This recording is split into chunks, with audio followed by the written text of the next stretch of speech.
बहुत समय पहले की बात है। एक छोटे से गांव में भगवान शिव का मंदिर था, जिसके ठीक सामने एक पेड़ पर एक चिड़िया रहती थी। उस चिड़िया के 3 छोटे छोटे बच्चे थे, जिनके लिए दाना चुगने वो गांव में जाती थी। वो चिड़िया भगवान शिव की परम भक्त थी। उसी गांव में एक सेठ सेठानी का घर था। उन दोनों की कोई संतान नहीं थी। इस बात से अक्सर सेठानी बहुत परेशान रहती थी। जब भी वो चिड़िया उस सेठानी को दुखी देखती तो भगवान शिव से सेठानी की गोद भरने के लिए प्रार्थना करती। हे भोलेनाथ, इस सेठानी की सुनी गोद भर दो और इसे भी माँ बनने का सुख प्रदान कीजिए। लेकिन सेठ बहुत ही कंजूस स्वभाव का था। वो ना तो कभी दान पुण्य करता और ना ही किसी भूखे को खाना खिलाता। एक रोज सेठानी गांव में जा रही थी तो गांव की औरतें उसे देख बातें बनाने लगी। वो देखो, किसी चीज की कमी नहीं है सेठानी के पास, लेकिन फिर भी आज तक माँ बनने के सुख से वंचित है बेचारी। भगवान भी सबको हर सुख नहीं देता। ये सुन सेठानी उदास होकर पेड़ के नीचे गई। उसी पेड़ की डाल पर बैठी चिड़िया को उस सेठानी को देख उस पर बहुत दया आई। चिड़िया जप करते हुए कैलाश पर्वत की ओर निकल पड़ी। कुछ समय बाद वो कैलाश पर्वत पर पहुंच गई। फिर माँ पार्वती ने उस चिड़िया से पूछा, तुम इतना परिश्रम करके आखिर किस उद्देश्य से यहाँ आई हो? माँ, मैं जिस गांव में रहती हूँ वहाँ एक सेठ सेठानी रहते हैं। उनकी कोई संतान नहीं है। कृपा कर आप उन्हें पुत्र सुख की प्राप्ति दे दीजिए। सेठानी जी इस गम में बहुत परेशान रहती हैं।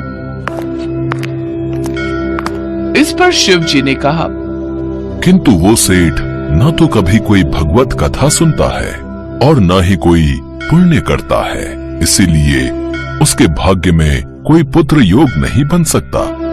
चिड़िया के बार बार आग्रह करने पर शिव जी इस बात के लिए मान गए।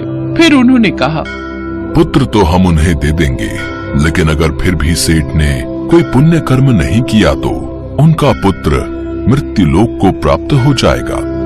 प्रभु, आप उन्हें पुत्र दे दीजिए। पुत्र प्राप्ति के बाद वो स्वयं ही पूजा पाठ करने लगेंगे। ठीक है, जैसी तुम्हारी इच्छा। चिड़िया भगवान शिव की परम भक्त थी, इसलिए वो उसे मना नहीं कर पाए। प्रभु के मुंह से हाँ सुन चिड़िया बहुत खुश हुई और वापस गांव लौट आई। कुछ समय बाद सेठानी गर्भवती हुई और फिर 9 महीने बाद उन्होंने एक लड़के को जन्म दिया। आज मैं बहुत खुश हूँ। भाग्यवान, आज हमारा वंश आगे बढ़ गया। अब तुम देखना, मैं अपने इस पुत्र को हर खुशी दूंगा। जी, मैं सोच रही थी कि क्यों ना इतने बड़े अवसर पर हम गरीब लोगों को भोजन खिलाएं। नहीं नहीं, कोई जरूरत नहीं है। फालतू का खर्चा करने की कोई जरूरत नहीं है। इन गरीबों को खाना खिलाकर कौन सा हमारा भला होगा, उल्टा हमारा धन ही खर्च होगा। सेठ अभी भी नहीं सुधरा। वो ना तो दान पुण्य करता और ना ही भगवान की पूजा पाठ करता। धीरे धीरे उनका पुत्र बड़ा हुआ। ये देख चिड़िया को अब उसकी चिंता सताने लगी और चिंतित होकर वो एक बार फिर कैलाश पहुंची। हे प्रभु, माँ, कृपा कर आप सेठ और सेठानी को पुण्य कर्म करने के लिए कहें। चिड़िया को दूसरे की परवाह करते देख भगवान शिव और माँ पार्वती को बहुत प्रसन्नता हुई।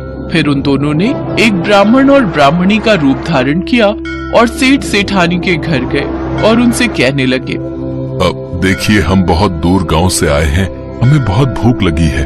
क्या आप हमें भोजन करवा सकते हैं? क्यों, हमारे यहाँ क्या खैरात का राशन पानी आता है? जाओ जाओ, आगे जाओ। ये आप कैसी बातें कर रहे हैं जी?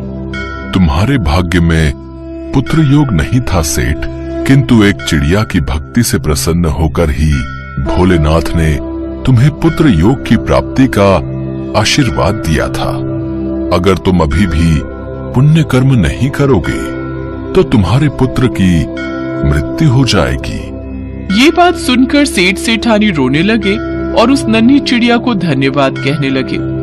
हमारे पुत्र के लिए एक चिड़िया भोलेनाथ से लड़कर हमारे भाग्य में पुत्र सुख दे सकती है, तो क्या हम अपने पुत्र की रक्षा के लिए पुण्य कर्म नहीं कर सकते?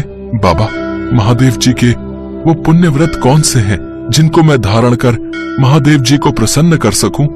ये सुनकर माँ पार्वती ने कहा, वत्स, महादेव का प्रिय व्रत महाशिवरात्रि है। जो कोई भी महाशिवरात्रि का व्रत करता है और उस दिन पूरे विधि विधान से भगवान शिव की पूजा करता है। उस पर सदैव महादेव की कृपा बरसती रहती है। ये बात सुनकर सेठानी ने कहा, फिर तो हम भी ये व्रत अवश्य करेंगे। हाँ, हम पूरे विधि विधान से महाशिवरात्रि के दिन महादेव की पूजा करेंगे। उस दिन के बाद से सेठ सेठानी पुण्य कर्म व्रत पूजा पाठ करने लगे।